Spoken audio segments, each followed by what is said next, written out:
It's a big decision to choose a senior living community, either for yourself or for a loved one. Yeah, there's a lot to think about. I mean, you're thinking about your finances, safety, community, independence. There's a lot of things that factor into the decision. That's right. And most people are doing it for the first time. They haven't experienced it before. Right. So that's why I'm excited about our guest today.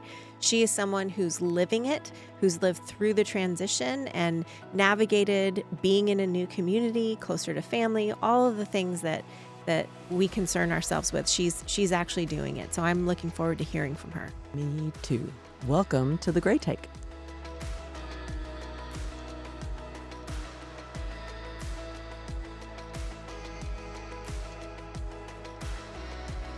Today, we're joined by Marcia Schachter, a Brookdale resident who has firsthand experience navigating the decision to move into a senior living community and what that life looks like after that transition. Marcia, thanks for being here and being willing to share your story with us. We really appreciate it.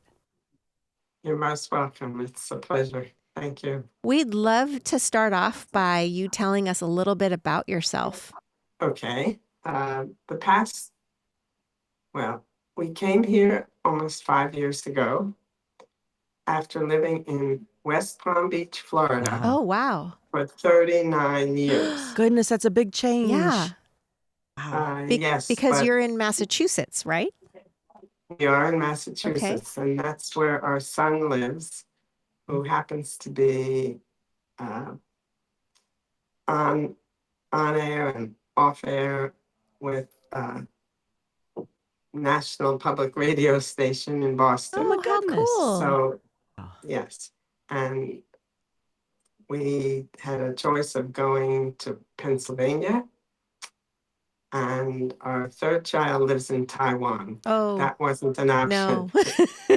So Gosh, you never know. we came to Framingham because we knew people in Massachusetts, in New York State, and it's a lovely state, and it was a good change from flat Florida. That's right. That's right. Now, do you miss the heat down in Florida or not so much? No, No, not at I all. don't miss the heat. So you have 3 grown children and you are living in the community that you're living with your husband. Is that correct? Correct. That's correct. That's awesome. And so what was life like for you in Florida before you made the decision to move into a senior living community?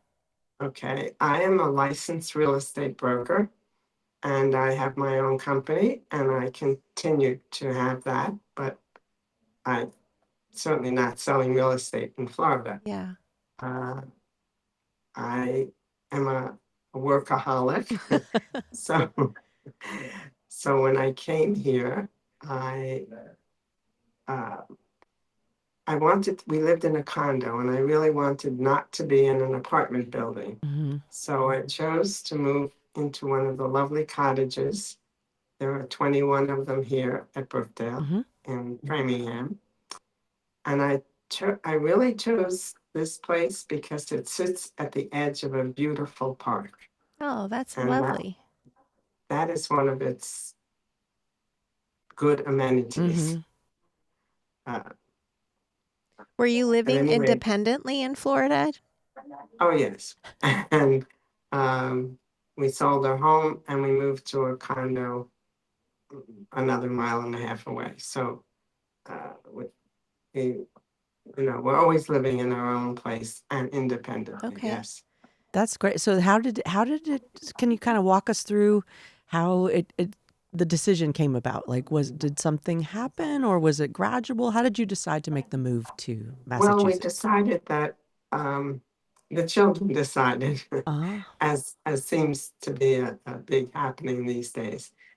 They thought we should be moving closer to one of the two that live in the, northern states. Mhm. Mhm. And I sat down one day and just decided to go through my address book, and I realized that I knew more people in the New England, New York area than I did in Right, yeah. Pennsylvania.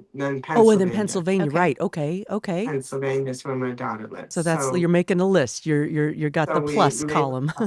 Yes, the plus column. And also I had good friends that were living in Providence, Rhode Island. and they were already looking at full CCRCs and chose a place in another town nearby in Massachusetts. So I thought that's a good destination, Mm-hmm. Massachusetts. So then I started looking for places that had cottages, and that is about two. Yeah. This Brookdale and some other place that has one in, or two other places that are both with cottages, and they were quite expensive. Hmm. One was brand new, and that was starting at almost double what the cost was Oh here. goodness, goodness, like So between the park and the cost, we came here. Okay.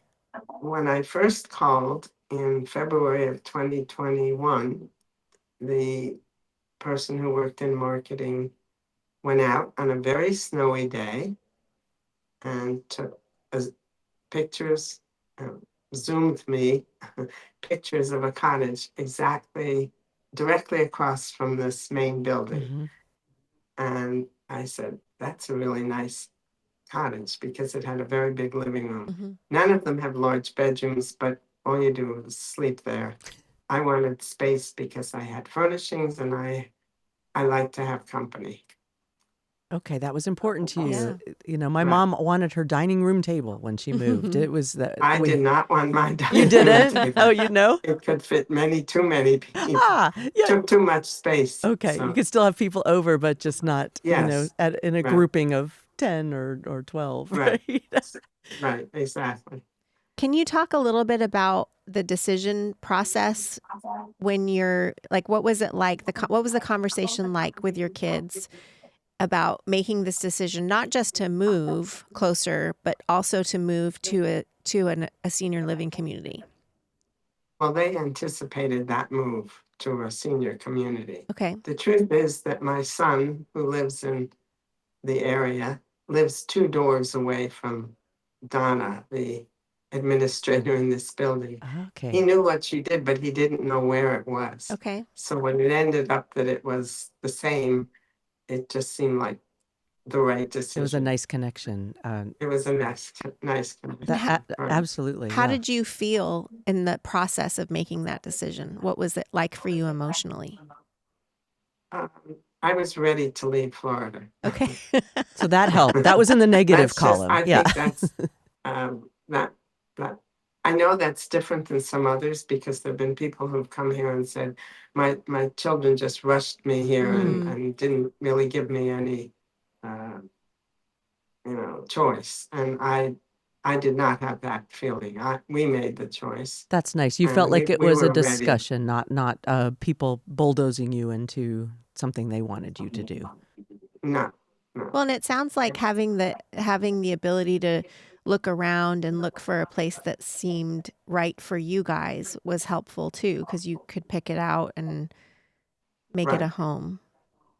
correct. And I took the floor plan online Hmm. and printed it, and I knew exactly which furnishings to take and what not to take, Mm. which I guess, 39 years of 38 years of being a realtor at that point, it was a big That help. You was, knew what you were doing. yeah, that was I a knew big what I help was doing, right, because that's a challenge trying to figure out how to fit, downsize and right, fit things. And it's emotional too. You don't Yeah. want to leave things behind that you love.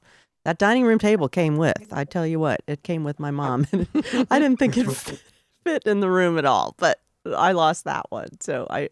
I understand. So tell me, Marcia, what surprised you when you were looking at the different communities? It sounds like you got down to two because you really wanted a cottage, an independent Right. living space. What kind of surprised you about when you were looking? That like kind of in a good way or maybe in a not so good way? Well, what surprised me? Um, I think price was more important Mm-hmm. than and location. It's very quiet here. Mm-hmm.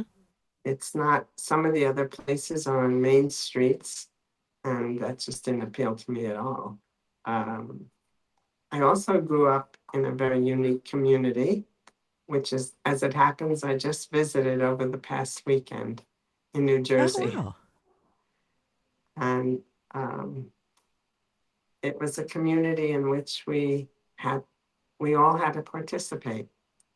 So coming here and being asked to be part of the resident council was almost clairvoyant. I wondered if some something was following me that said, there's a person who knows how to work on a committee or A, a woman who knows how to work the room. Yeah, and work the right room. away they put Marcia in charge, and well, I'm wondering. Okay, so you're getting all your information and your facts, and you're comparing. Did your son have things that he was looking for? Oh, No, mom and dad, I want you to have this, I want you to have that, or no, it was no, really about your choices. no. I'm a rather I'm born in December. I'm a Sagittarius, and I heard that Sagittarian women are outspoken, Mm-hmm. and so Right.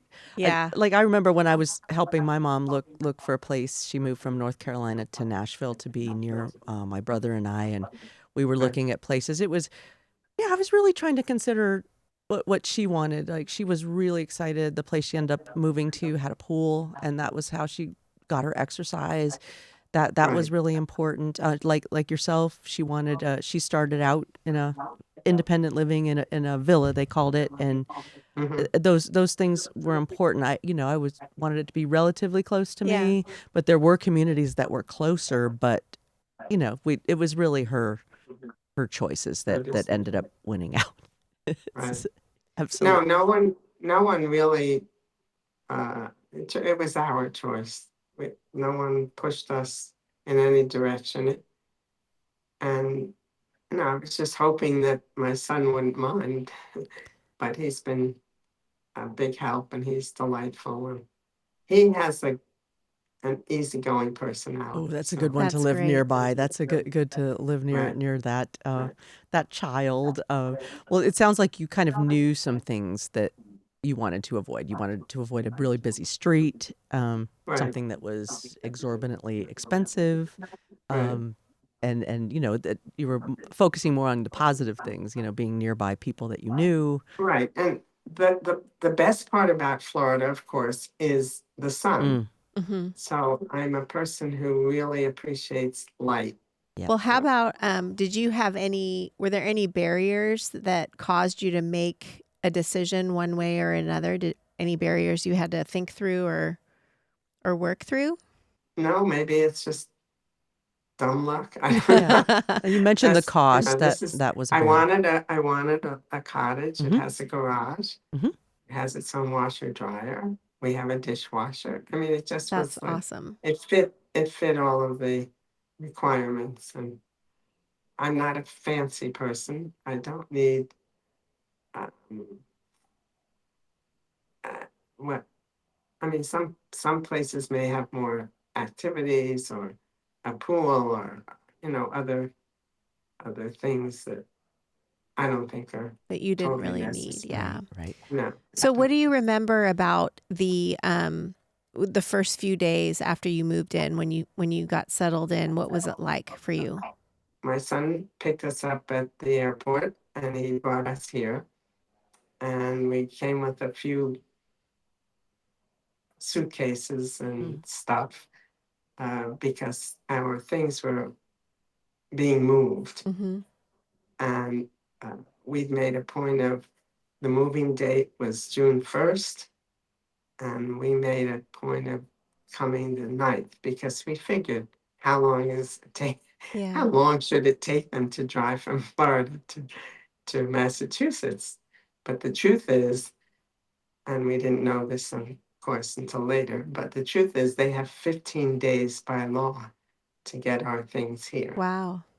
So we walked up, someone rushed out of the room I'm sitting in and said, "Oh, you must be Marcia and Bob, and here's such and such some things to look at." I guess the handbook. And I walked in the door and I said, "I don't have a place to stay because I can't. move into an empty cottage. So they gave us I guess, a guest room, and we were here for a whole week before the rest of our stuff Yeah. arrived. Um, and then again, 2 days later, someone approaches me and said, "Would you like to be the secretary of the Oh resident goodness, they put council?" you right to work. You didn't even have a chair or a table No, or and when I said, um, "Well," I mean, I wasn't going to jump at it. I had I had hardly been here, but by living in the building, by staying in the building, I didn't need someone to show me around. I Mhm. found everything that I needed. But so I said, if you have the chairperson call me, I'll chat with her. So she called me very quickly, and I said, well, it's not my first rodeo.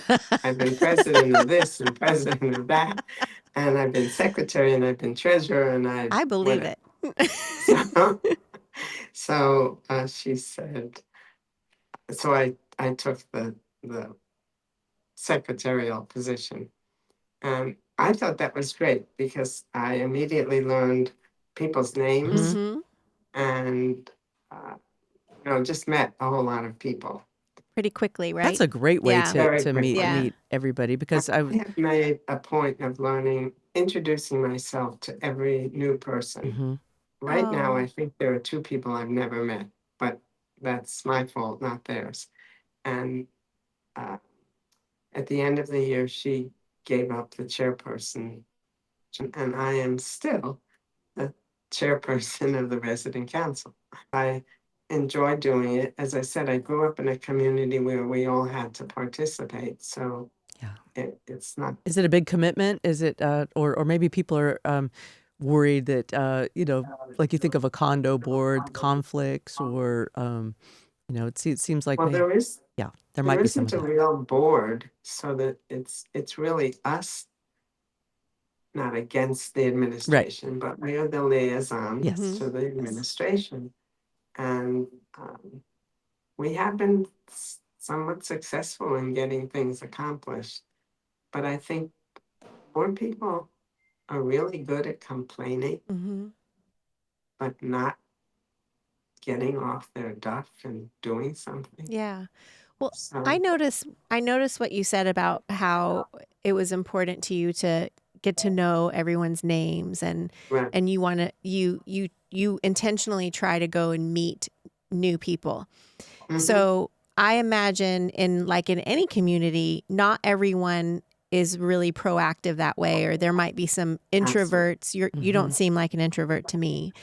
And so can you talk a little bit about what the community is like in terms of, if you were talking to someone who is about to Looking transition for, into right, a new community, right. how would you what advice would you give them in terms of getting acclimated and Mhm. finding your people, because that's one of the biggest benefits of being in a community is the community and the people that you're around. That's correct. And I have to say, despite some of the whiners, this is um, a very nice group of people. It's the friends that I mentioned that moved to another town are in a very fancy, expensive buy-in place. Mhm. And it would be an uncomfortable place for me to be living. So Because it's so this is a fancy. well, it's not the fancy, it's just that knowing that some people had just paid $1 million Oh yeah. Mm-hmm. to put into a two-bedroom apartment. Right. So that's not where we are, Right. and it's not where I would want to live. And over the weekend when I was away, I visited a cousin in a relatively new place in a town in New Jersey, and I didn't realize that they are part of a group that has only a few, I guess. But at any rate, it's I could not live there. Mm-hmm. I mean, it's not like I could not afford to live there. It's just it's not my style. Yeah. This is a very nobody cares what people wear. I mean, if you're in rags, but they're not, that's just not here. That's Um, discouraged. Yeah. there isn't that, it's socially sort of similar, Mm-hmm. which is a good thing. Yeah. I mean, to have a variety of people is important. Yeah. And it's sad when, people pass away, and Oh, sure. Yeah. it's sad that there isn't a better mixture of people, but I think that's a function of, people's income and Yeah. whatever, their own uh, ability to want to be in a place like Mm-hmm. this. Right. Right. But I find that it isn't clicky in the sense that, oh, those people all are, and fancy whatever. And that is not, does not exist here. It's a very friendly group. We have an excellent activity director, Oh, that's and huge. Yeah. And right. you were doing. You And said you were at an activity this morning. Like you do participate in a lot of the things that are available to you. well, I try to, and I mean, Hmm. my husband is 91 years old. I am 86, and I have been doing exercise since I was like 7 years old. Mm-hmm. So to go to an exercise class is fine, Right. but I kind of drag him Kicking because I and want him to screaming. keep keep his mind going. Yeah. Oh, so important, so important. Well, now that you've been there for a while, Marcia, what would you want other people to understand? Like if, someone came to you and said, I don't know, I'm uptight about making this move. Not sure about this. What would you say to them? Okay, what I think people have to um, get out of their heads is that they're going to come to a place where they're going to dine Mm-hmm. Mm. like they're out to a restaurant or they're at home. And it snowballs. I used to get after my mom, like her group. Sometimes she would start to complain, and I'd say, "Well, what? I thought you liked it, Mom. I thought you really liked it, like people cooking for you." And I think it just, perpetuates. That somebody starts it, Right, and in any group, right. wherever you are, like a culture Well, of complaining can kind of take hold. right, and if you let it, it could get annoying. So, How do you keep from becoming that way? well, first of all, when I started this work and position, I said, "Don't complain, make suggestions." Mm. So So great. Yeah. we recently got a nice little box that says resident council suggestions. No complaints So allowed. Only suggestions. just make suggestions. Um, Something I was going to say about, Yeah, what do you get well, good the other thing, suggestions, Marcia? Do you excuse me for pardon me. do you get good suggestions, do you find? You'll get Well, sometimes, um, recently we've had some nice discussions with the administrator, and people are coming up with, you know, better suggestions. And now you're going to ask me what, but I can't remember. I'm getting old. Um, but it's really helpful when someone comes up with a good idea, and, someone says, okay, let's do that, instead of fighting or Yeah. arguing over. Most women have raised kids or had a family. They've been cooking for a family for 50 years or more, and they do it their way.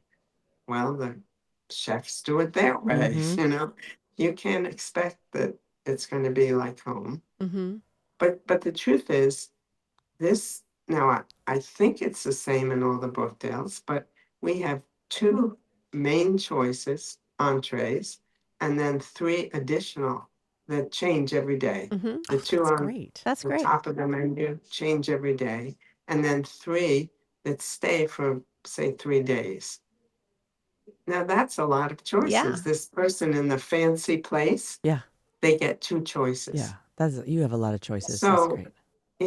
why don't they stop complaining? Yeah. I get the menus ahead of time, and I figure out, well, first of all, we eat no meat. Oh, okay. We had been vegetarians, and that would be very difficult here, Mhm. Mm-hmm. or in most places, to be honest. Yeah. But um, we do eat chicken and turkey and fish, and almost every vegetable you can think of, except lima beans. For me, it's beets, So, Marcia. It's beets. what'd you say? Beets. I can't do it. Yeah. Beets? Oh, I like beets. Oh, they're very healthy for you. Um, we've been very conscious about food and health. So, That's great. I can Sounds like tell. it. Yeah, absolutely.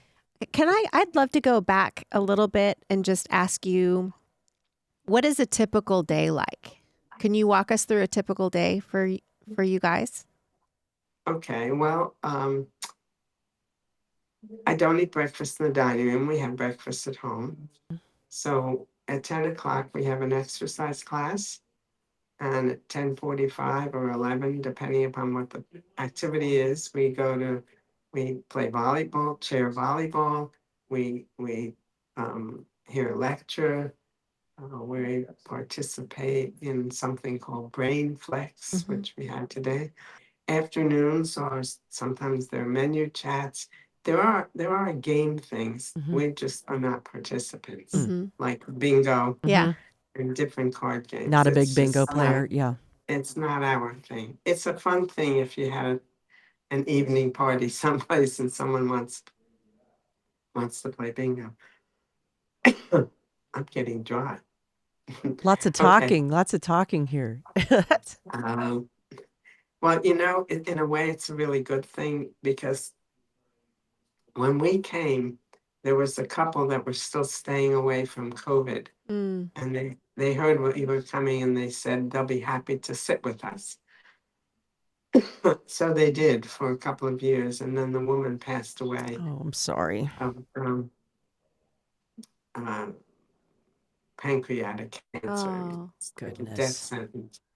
And so we have taken the gentleman on as our buddy. that's awesome. You're talking a lot about the residents. What, how has the staff impacted your, sort of life there, or did they help you? Did you see that there was a good staff and that made you want to move to this community, or you've just gotten to know people better, and that's how's that gone for you? Well, I think that my position helps me because we have to interact. Mm. As soon as we have our resident council meeting, we have meetings with the one or both administrators to discuss what's been talked Oh, about at the sure. meeting, what people want. Yeah. I mean, I'm definitely on a uh, first name basis with the administrator. I am just so impressed how Yeah. you have navigated all this. It sounds like you are just the poster lady for how to move into a new place and do it right. Good for you. I try not to be a complainer, that's all. I mean, think of it, I don't eat any meat. So there's no pork, no ham, no bacon, no Mm. roast beef and Hmm. lamb and all these things that are on the menu at some time. And they have these choices. Yeah. But I can make a perfectly fine meal out Yeah. of whatever is on the menu. Good Good. attitude, Yeah. Marcia. Before we let you go, what is a Yeah. common misconception about senior living that you would like to debunk? That everyone's old and cranky. um, I mean, because we have the range of Yeah. people here from the high 60s to we have someone who well, she just moved out for more help in another place, but she's 100 tomorrow. Oh goodness. Wow. And we have two other people here that are 100. In fact, there'll be 101 this year. So That's great. Oh, just just you have to be willing to kind of be open-minded and try to meet new people and participate. There are people that don't come out of their room, mm, and I'm not about to uh, bring them into their discomfort zone. So yeah. Right. Right. Gotta find a Yeah. balance for sure. You don't have to do every single thing, but it sure right. helps when you No, try. Yep.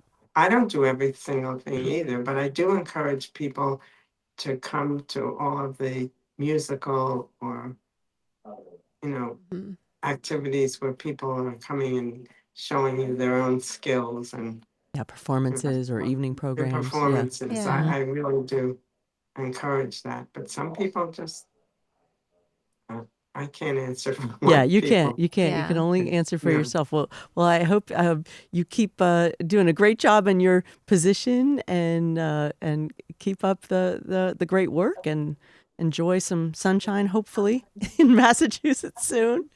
Oh, it's bright and sunny and it's Ah, 70 some Oh, odd that's degrees wonderful. today. Well, we really appreciate your honesty and your perspective and taking the time to talk with us today, Marcia. Thank you so much. Thank you, Susie and MB. thank you. Nice chatting with you. You too. Have a great day. Thanks. Bye-bye. Bye. Gosh, one thing that really stayed with me, Susie, talking to Marcia, was just how important it is to participate. Mhm. When you move anywhere at any age, Yeah.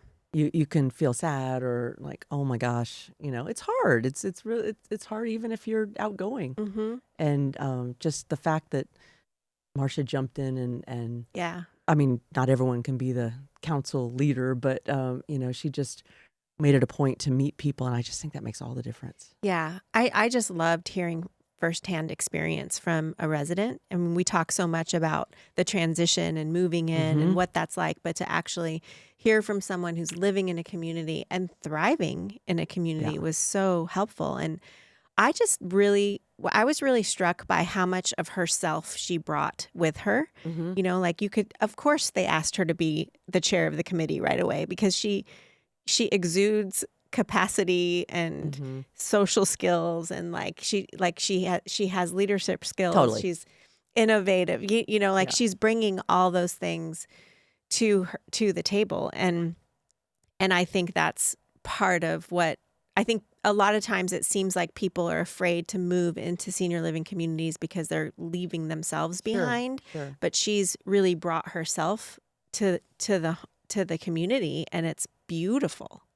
Yeah, absolutely. That is a huge point. It's not black and white. It's not life is over. It is what you Yeah. make it, and you can it's a menu. You can choose the things you want to do and Yeah. not do, and the very make my heart warm there. So Yeah. I'm glad she's having such a great experience. Yeah, And that's sweet. and I just if people are in the middle of making this decision, and a whole lot of people are, Mm-hmm. just we want you to know you're not alone. Yeah. We'd really love to hear your experience. Yeah. And so, what has your journey been like when choosing a senior living community? We would love to hear about that. So, text us your story or your questions at 833-473-9898. Yep, and if this episode helped you, please subscribe and leave a review. It helps other people find us. Thanks, everyone. Thank you. The views and opinions shared in this episode are those of the hosts and guests and do not necessarily reflect the views of Brookdale Senior Living. This content is for informational purposes only and isn't intended as financial or medical advice or an endorsement of any position or product discussed. Always talk to a qualified professional before making decisions about your health, finances, or the care or finances of a loved one based on something you've heard in this program. Brookdale is not responsible for the accuracy or completeness of the information shared.